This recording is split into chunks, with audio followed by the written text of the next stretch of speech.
Economic roadblocks are probably what most people will say are going to be the roadblocks in starting an enterprise.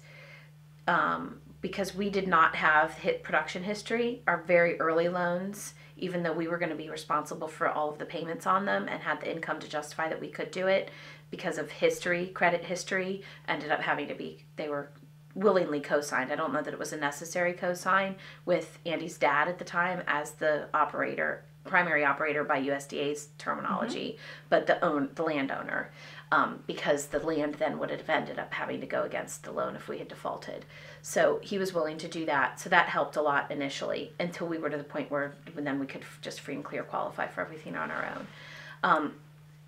The fact that we didn't have other careers that we were coming off of where we could just invest $100,000 all at once into an operation. So we had to work with equipment that we already had, and then even make decisions on the types of trellising we used, even though it might be less aesthetic than some of the other things that people were using when they were open to the public. Because we weren't going to be open to the public at the time, we were able to do things that were a little bit more efficient use of our finances, but still functionally worked for what we needed to do. So the economic roadblocks are a big thing.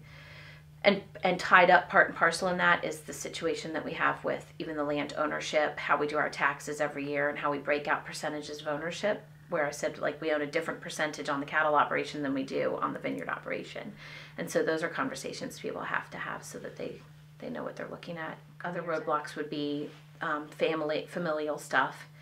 Everybody sometimes, they say you love and hate your family more than anybody else. So making sure that everybody's sort of on board. There were times that we had made decisions to put certain things in or buy a piece of equipment or whatever, and not everyone in the family felt like they had been a part of that discussion. So there was, you got a lot of this, well, how come I'm always the last to know kind of a thing, or I don't understand why we're doing that, and not necessarily outright objection to it, but different things. And I would say probably the biggest example of that was the most recent block that we planted on a different hill. And in about 6 months prior to Andy's dad passing away, we had had a conversation with it. Somebody had come in from France, had looked at the field, picked it out. His dad and us had been a part of deciding what we could use, where we would put the next block of grapes when we expanded and whatever. But his dad passed away, and apparently he had never told his mom that we had decided to do that.